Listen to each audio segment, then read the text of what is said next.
오늘은 단도직입적으로 해석이라는 주제에 대해서 여러분들에게 몇 가지 중요한 포인트를 알려드리려고 합니다. 우리 사람은 하나님께서 우리를 지으실 때 해석할 수 있는 능력을 가진 사람으로 지어주셨습니다. 이 말씀은 무슨 말씀이냐면, 어떤 경험을 하게 되면 그 경험을 자기 나름대로 이해하고 해석해서 어떤 결론을 내릴 수 있는 그런 지성을 가진 존재가 바로 우리 사람이다. 요즘 동물학자들은요, 생각을 사람만 할 수 있는 게 아니라고 결론을 내는 학자들이 있습니다. 무슨 말이냐면, 돌고래나 침팬지나 개들도 어느 정도 수준의 생각을 한다는 거예요. 주인이 이렇게 부르면 나를 부르고 있는 거구나 하고 달려가는 생각. 배가 고파서 본능적으로 허기가 지면 밥을 달라고 조를 생각. 이런 기초적인 낮은 단계의 생각도 동물들이 하고 있는데, 만약에 동물들에게도 해석할 수 있는 능력이 생기면 그러면 얘기가 달라진다. 어떤 존재하는 동물도 낮은 단계의 생각하는 기능은 뇌가 조그맣게 있어서 생각하는 낮은 단계의 기능은 있지만, 그보다 더 고차원적인 이해하고 해석하고 결단하는 능력은 없다는 거예요. 만약에 그렇게 됐으면, 만약에 원숭이에게 그런 능력이 있으면 아마 우리는 원숭이와 지금 전쟁을 벌여야 될지도 모르겠습니다. 왜냐하면 사람이 우리를 차별한다. 사람이 우리를 학대한다. 우리가 이렇게 존엄한 존재로 태어났는데 이렇게 살 수는 없다. 그러면 우리는 뭘 해야 될까? 우리가 조직을 하고, 우리가 무기를 만들고, 우리가 참호를 파고, 그래서 인간들에게 효과적으로 공격하기 위해서 이렇게 하자. 이런 일들이 벌어졌겠죠. 그러나 원숭이들에게는 절대로 그런 능력이 없습니다. 그래서 이렇게 고차원적인 사람이기 때문에 우리들은 우리들의 삶의 경험을 자기 자신이 스스로 해석하면서 살고 있다는 거예요. 그런데 참 놀라운 것은요, 해석이 조금만 삐뚤러 나가도, 조금만 잘못돼도 사람의 행동과 사람의 말의 결과가 한이하게 달라진다는 거예요. 그리고 사람의 마음이 어디에 천착되어 있느냐, 이 천착이라는 말은 경향성이라는 겁니다. 생각할 때 그 생각이 어디로 빠지느냐, 어디로 가서 결론에 도달하느냐, 이 사람들이 경향성을 갖고 있다는 거예요. 우리는 그런 경우 보지 않습니까? 사람들은 다 이 말하는 스타일들을 갖고 있어요. 이 말하는 스타일이라는 것은 우리가 어떻게 생각하고 어떻게 해석하고 어떻게 결론 맺는지 그 경향을 나타내는 거나 마찬가지입니다.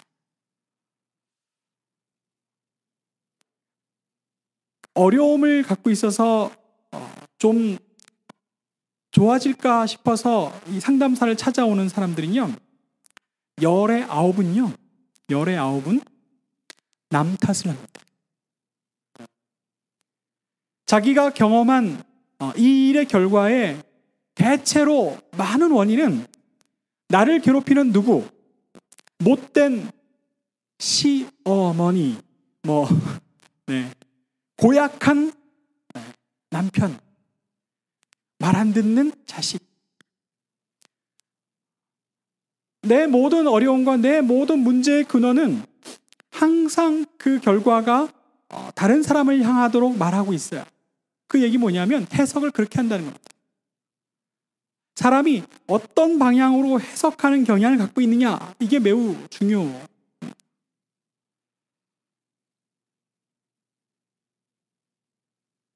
오늘 읽은 본 말씀에 보면요, 이런 구절이 나옵니다. 너희를 어두운 데서 불러내어. 사람들의 그 생각의 경향들은 대체로 부정적이고 어두운 그늘 속으로 치우치는 경향이 있더라는 거예요. 문제를 이야기하기 좋아하고 남 탓하기를 좋아하고 그리고 원망하고 그리고 한탄하기를 좋아하는 그런 경향이 더 많이 나타난다는 거예요. 그러나 이스라엘 백성이 매우 특별한 이유는 다른 모든 민족들은 이 지구상에 있다가 사라져버리고 그 문명의 흔적도 없어져 버리고 그리고 제대로 명맥도 이어오지 못한 반면에 오로지 유대인만 국가가 없었음에도 불구하고 자기의 정체를 잃지 않고 지금까지 그들이 굳건하게 버티고 있는 데에는 유대인만의 독특한 해석이 있기 때문이었죠. 유대인들은 자기들의 이야기를 반복하고 있습니다. 어떤 이야기를 반복하냐면 아이들을 가르칠 때 우리는 노예였다 라는 이야기부터 시작해요. 우리는 이집트의 노예로 오랫동안 살았다. 그러나 하나님께서 우리를 그 노예에서 해방시켜 주셨다. 이 이야기를 반복하고 있습니다. 우리는 어둠 가운데 살고 있었지만 우리는 수많은 민족에게 핍박을 받고 고난을 당하였지만 그때마다 하나님께서 우리를 그 어두운 데서 기이한 빛이 있는 곳으로 우리를 옮겨주셨다. 우리를 이끌어내어 주셨다라는 이야기를 반복합니다. 그래서 모든 일에 다 하나님께 영광, 하나님께서 그렇게 하셨다. 하나님께서 우리에게 그렇게 역사해 주셨다는 이 이야기를 쉬지 않고 반복하고 있습니다.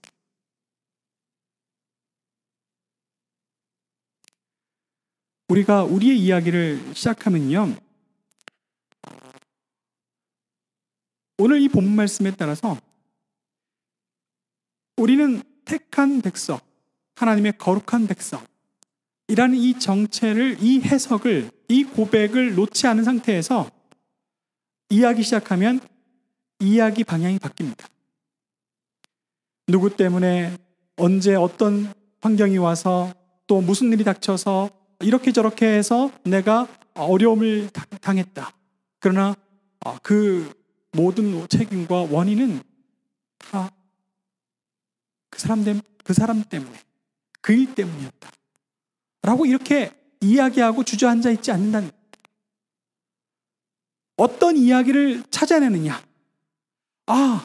정말 그때 그렇게 어려웠었는데 그런데 놀랍게도 아주 사소하고 작은 것 하나였는데 내가 잘 모르던 사람이었는데 그 사람 한 사람 만나서 이런 좋은 일들을 내가 만나게 되었고 내가 경험하게 되었고 위로를 받았고 힘을 얻었고 그리고 시간이 지나서 지금은 괜찮아 라고 이야기할 수 있는, 다 지났지만 지금은 하나도 마음의 짐으로 남아있지 않아 라고 이야기할 수 있는 그런 이야기로 바꾸어 갈 수 있는 능력이 애초부터 우리에게는 있다는 겁니다.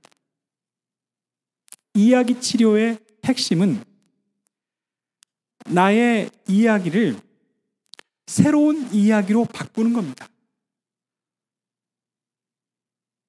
무슨 말씀이냐면 이미 내 안에 해석할 수 있는 능력이 조금이라도 있으면 내가 오늘 했던 이야기를 다른 이야기로 바꿀 수 있다는 거예요.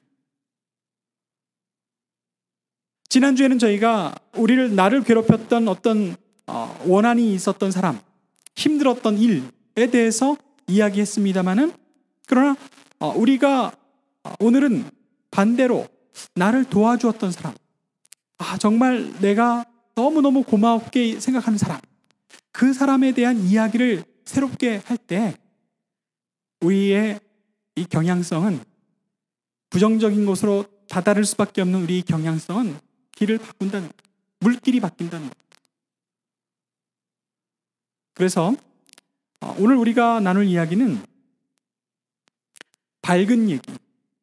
우리 추억 속에 깊이 묻어뒀지만 그다지 많이 생각해 보지 않았지만 생각해 보니까 내 기억 속에 그래 그분 참 고마운 분으로 남아 있었지 하는 이 이야기를 하나 꺼내면 우리 삶의 이야기의 방향이 바뀐다는 거예요. 그래서 오늘 저와 함께 이야기할 때 이 방향으로 우리의 이야기를 바꾸기 위한 첫 단추를 끼우는 겁니다. 그래서 살아오면서 그래 참 그 사람 나한테 내가 참 고마웠지. 그때 어떤 일이 있었는데 그 사람으로부터 이러이러한 위로와 격려와 도움을 받았지 라는 이 이야기가 시작이 돼서 우리 기억 속에 저 밑바닥에 이렇게 잠겨있는 그 수많은 좋은 이야기들을 이 이야기 하나로 휘저어서 우리 삶에 이렇게 풍성하게 일어날 수 있도록 그렇게 저어보는 그런 시간을 갖도록 하겠습니다. 자, 이야기 치료 룰대로 하신 건 아시죠? 자, 첫 번째 룰, 제 이야기를 제 지시에 잘 따라주는 겁니다. 두 번째 룰, 좌석을 요 앞에 내석 그리고 옆에 좌석을 채워서 앉는 겁니다. 자, 준비되셨죠? 네, 그럼 시작하도록 하겠습니다.